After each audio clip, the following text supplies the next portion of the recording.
En el nombre del Padre, y del Hijo, y del Espíritu Santo. Amén. Alabado sea nuestro Señor Jesucristo. Sea por siempre bendito y alabado. Queridos hermanos, celebramos en este día la memoria de San Antonio María Claret y Clará, uno de los grandes santos de los últimos siglos, que está caracterizado especialmente por el gran impulso apostólico que tuvo a lo largo de toda su existencia al servicio de Dios y de la Iglesia. San Antonio María Claret, que nació en tierras catalanas, en Sallent, en una familia más o menos acomodada, tenía una empresa dedicada a la confección de tejidos en plena revolución industrial. Él mismo aprendió el oficio de su padre. Tuvo desde muy pequeño una inclinación por las cosas de Dios. Se sentía atraído por la vida religiosa, por la vida sacerdotal. Incluso algo más definido, él quería entregarse a Dios siendo cartujo. Y por tanto, aquel niño que había aprendido a rezar el rosario por su propia cuenta, autodidacta, simplemente leyéndolo en un librito, se preparó para entrar en la cartuja recibiendo unas clases de latín.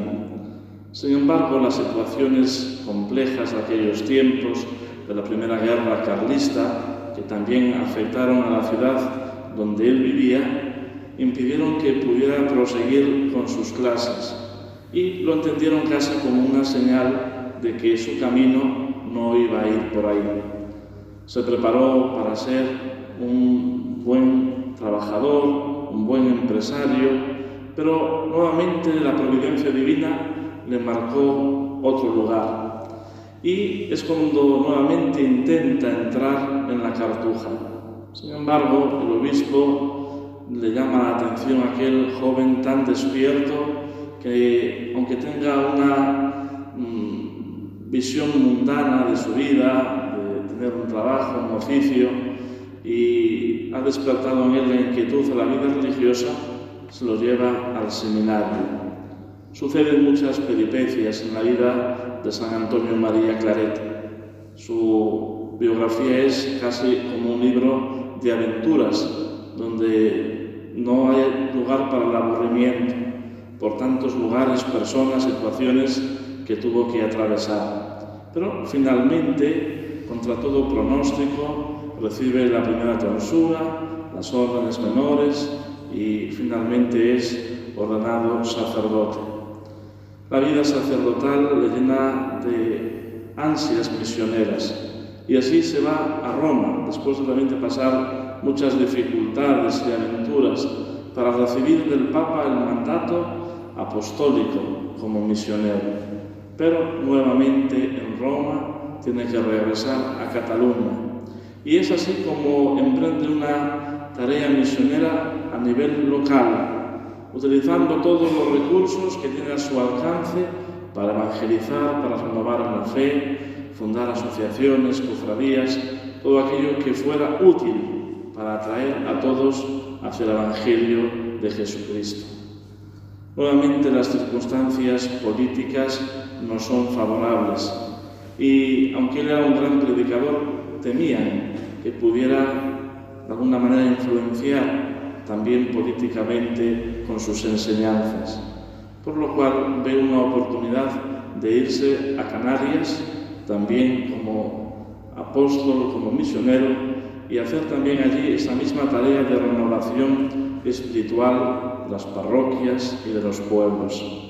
Cuando es designado otra vez para la península, y la tarea que le encomiendan, ni más ni menos, es la de ser arzobispo de Santiago de Cuba. Se marcha para Cuba y allí emprende una tarea misionera entusiasmante. Él mismo llevará a muchas comunidades religiosas de varones y de mujeres para que, desempeñando los distintos carismas, puedan suscitar también en aquel lugar esa renovación tan necesaria en la sociedad y en la Iglesia. Algo llamativo en la biografía de San Antonio María Claret es cómo siempre estuvo relacionándose con hombres y mujeres de Dios. Son muchos los santos, especialmente fundadores, que se aconsejaban con él. Él mismo llamará para ayudarle en esa tarea en Cuba a la Madre Antonia París, que pertenecía a la Compañía de María, para que se encargase de la educación de las niñas.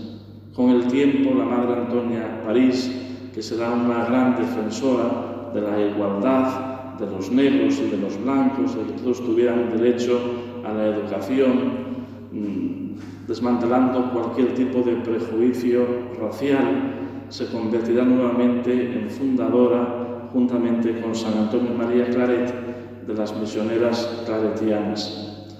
Y sucede un hecho que va a repetirse después a lo largo de su vida, que recibe un atentado, un ataque contra su propia vida. Y esto hace que acuda al Papa pidiéndole pues qué debía de hacer, si quedarse en Cuba o volver a España, a la península. El mandato del Papa es de quedarse en Cuba. Y sin embargo, la providencia, nuevamente, por otros cauces, le llama a realizar otra tarea importante, como consejero de la reina Isabel II. Esto va a suscitar, sin duda, muchas rencillas, rencores, envidias. De ahí que la difamación que sobre él, la reina, o su patrocinio, la monja de las llagas, llega todavía hasta nuestros días. Pero, desde luego, la tarea que llama la atención en San Antonio María Claret, y me venía a la cabeza también con relación al Padre Pío de Pietrelcina, es que estos santos que tuvieron lugares destacados, San Antonio María Claret en la Iglesia, incluso en el Reino de España, o el Padre Pío siendo visitado por tantas multitudes que acudían a él para confesarse, no se les subió el éxito a la cabeza. Aprovechaban cualquier circunstancia, cualquier instante para evangelizar, para dar testimonio de la fe, para cumplir con su ministerio. En el caso de San Antonio María Claret, que tuvo que acompañar como consejero a la reina por tantos lugares, aprovechaba cualquier ocasión para hacer una misión, para dar un retiro, para predicar unos ejercicios. Era incansable, tenía en su corazón un ardor misionero inagotable. Recibirá 2 atentados por parte de la masonería, que lanzaba contra él su odio y su furia. Sin embargo, se mantendrá ileso. Finalmente, después de muchos quehaceres apostólicos, morirá en el sur de Francia. Queridos hermanos, de la vida de San Antonio María Claret, como la del Padre Pío, aprendemos a servir al Señor en cualquier lugar y circunstancia, a que siempre podemos descubrir una oportunidad para cumplir la voluntad de Dios, a que nuestra vida, nuestra brújula ha de ser la providencia divina, lo que Dios quiere de nosotros en cada momento.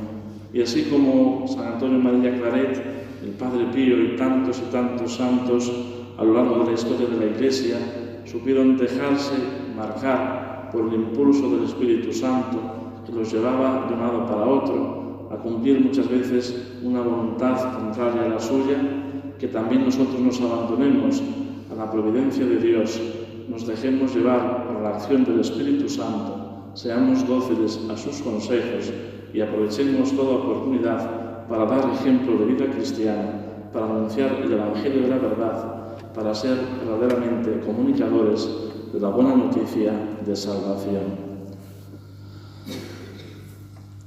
En el nombre del Padre, y del Hijo, y del Espíritu Santo. Amén.